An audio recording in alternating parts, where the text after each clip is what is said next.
Hello and welcome. Yes, we are back. It is that time of week again. The international break is done and dusted. Tottenham Hotspur are back in action and it doesn't get any tougher than this. Manchester City away to come back off of a horrible defeat to Ipswich before the international break. The players, the manager, the fans all stewing on that horrible loss, giving the Tractor Boys their first win of the season. But you know, we have to draw a line under it at some point, and what better way to do it than travelling up to the champions, giving it our all and hopefully beating them as well. I know it's not going to be an easy task. It might even be impossible with the injuries that Tottenham have, but what is the point in just accepting defeat straight away? We have a good record against Manchester City. We are very clearly their bogey team, so there is no reason why Tottenham cannot get something out of that game. This is the preview for the Manchester City game. Before I get started, don't forget to hit a like on this video and subscribe to the channel if you are new around here. We are back in the full flow of content producing. You can follow me on TikTok, Instagram, YouTube, Twitter, Blue Sky, whatever you may like,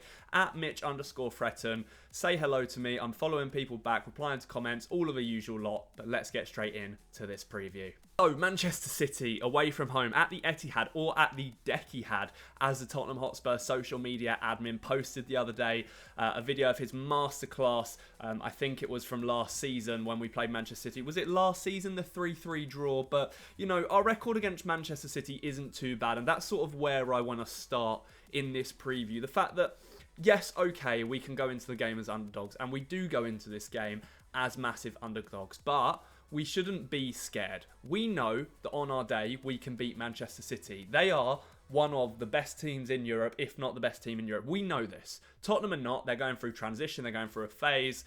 They're inconsistent as hell under Ange Postecoglou, but we have already beaten Manchester City once this season, albeit it was with a weakened Manchester City squad. No Haaland, no De Bruyne, no John Stones, none of the big boys sort of playing. However, last season, we beat Manchester. We lost 2-0 at home to Manchester City. Obviously, we know that was the game where I don't want to say Tottenham fans wanted Man City to win, but that was the game whereas if we beat them, they may have left the title to Arsenal. So, you know, we're not really upset about that defeat. But the one before that, we lose 1-0 to them in the FA Cup at home in the fourth round, which was a painful defeat, their first win at the Tottenham Hotspur Stadium. But then if we go back and if we look at the form of Tottenham at the Etihad in Manchester, the last time we went there was on the 3rd of December 2023, so at the end of last year, and we drew 3-3.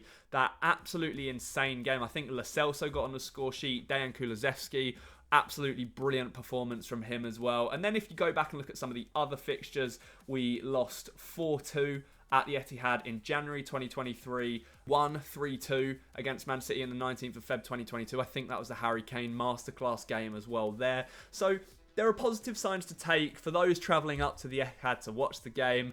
Safe travels, enjoy the game. It's going to be a crazy one, Saturday 5:30. Nice little time slot as well. But yeah, it's a difficult one. Manchester City's team news is significantly more positive than Tottenham's going into this game. They have got Haaland is fit and well. Kevin De Bruyne looks like he's finally getting back to full fitness for Manchester City. Obviously news that Tottenham fans don't really want to hear. John Stones is back in contention. Phil Foden is back fully fit. Savinho. Their team is coming back together just at the right time for them. Man City, we've got to remember, are off the back of 4 defeats in a row. The first time that has happened under Pep Guardiola, who has just signed this is so crazy going into this game because it seems like Man City are pulling out all the stops to try and beat Tottenham in this game. Pep Guardiola has just signed a new 2-year extension with Manchester City. Make of that what you will in terms of their sanctions that may or may not be coming their way with the 115 charges.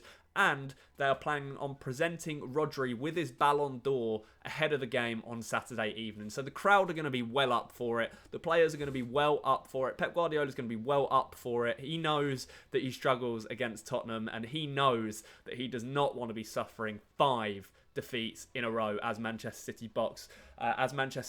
When the news has just broke that he's going to be spending 10 years of his career there. So Everything is stacked against Tottenham. When you look at the other side of things, Tottenham's team news, Ange Postecoglou doing his press conference today, but news broke on Thursday, in fact, that Mickey van der Ven is still a couple of weeks away from being fit and ready. Ange Postecoglou saying it will look likely around the middle of December for Van der Ven's return. Hopefully that is before the Manchester United Carabao Cup quarter-final on the 19th of December. I'll be going to that game. So yeah, I really hope we can watch Mickey live in the flesh for that.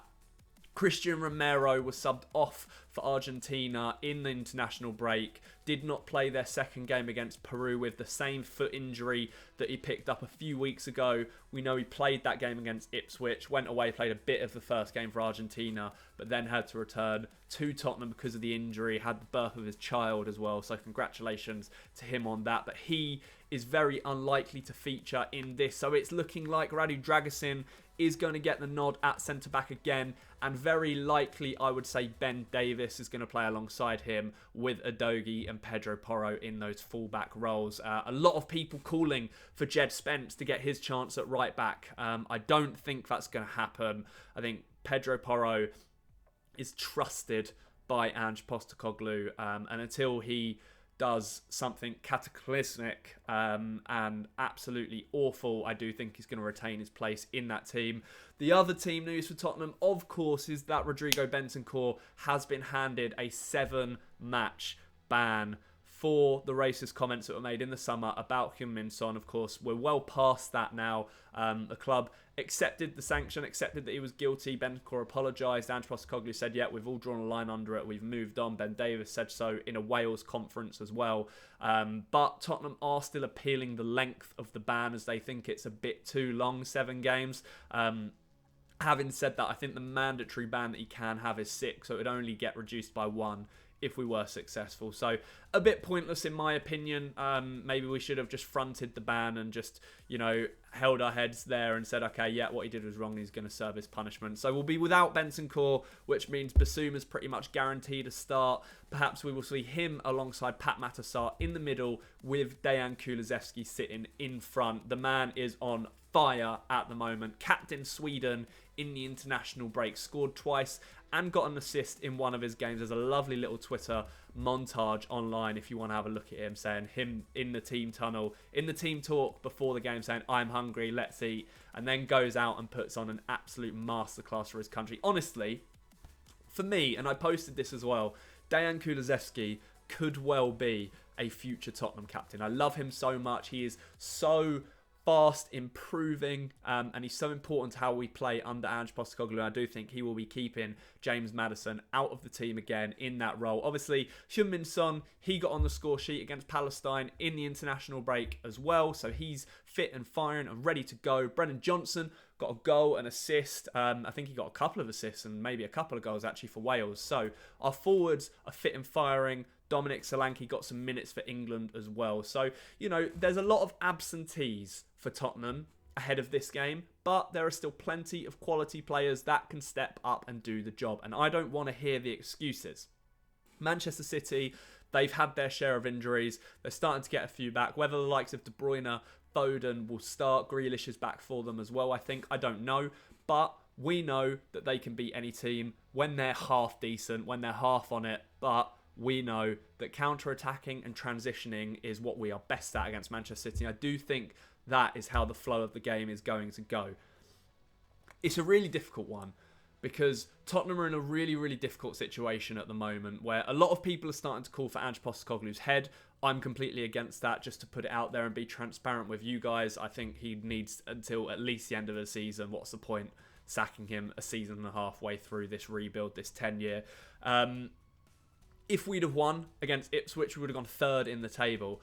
But all of a sudden, if we lose against Manchester City at the weekend and certain teams below us win, we could be well in the bottom half of the table. That's how tight the Premier League standings are at the moment. So it's a really, really difficult game to predict and a difficult game to call because we know we can win, but we'll also still be realistic and sit here and say it's very unlikely that we'll win this time. I mean, 5 defeats in a row for Man City seems unimaginable. The players that we are missing, particularly at the back, Haaland hasn't been firing as much recently, but we know how lethal we can be. And yeah, they need points. They need points to stay in touch with Liverpool, who are probably going to win away at Southampton this week. So it's do or die for them, really. And then, you know, Arsenal have got injuries back as well. So Man City really need to be winning these games. It's going to be a really, really tough one. The optimist in me wants to predict a 2-2 draw for this game. I can't see us winning. I'd be very happy with a draw. I'd shake hands on that right now and walk away and not even play the game. That's what my heart tells me. My head tells me maybe City will edge this one, but I don't like saying that. I like going into every game thinking that Tottenham are going to win. But yeah, that's my sort of preview on the match. Let me know what you think in the comments. How do you think this game's going to go? Who's going to be the key player for us? Is it going to be Kulusevski again? Is he going to have another stellar performance at the DEKIHAD? Is Heung-min Son going to score a goal? He loves a goal against Manchester City. And is our defence too weak, too fragile, too unstable without Romero and Van de Ven to be able to deal with the threat that Manchester City pose? It's going to be a tough one, but never say never. Nothing's impossible. Anyone can beat anyone in the Premier League. Thank you so much for watching. As I mentioned at the start of the video, please leave me a like and subscribe to the channel if you are new around here. I will be back with post-match reaction at the weekend, so look out for that. Enjoy the game, those of you that are going, those of you who are going to watch it. If not, just enjoy your weekend. It's nice to not think about Tottenham sometimes, but the international break is over and we are well and truly back into the thought process of worrying and stressing about the team. But for now, that's it from me. Have a good weekend. As always, come on you Spurs.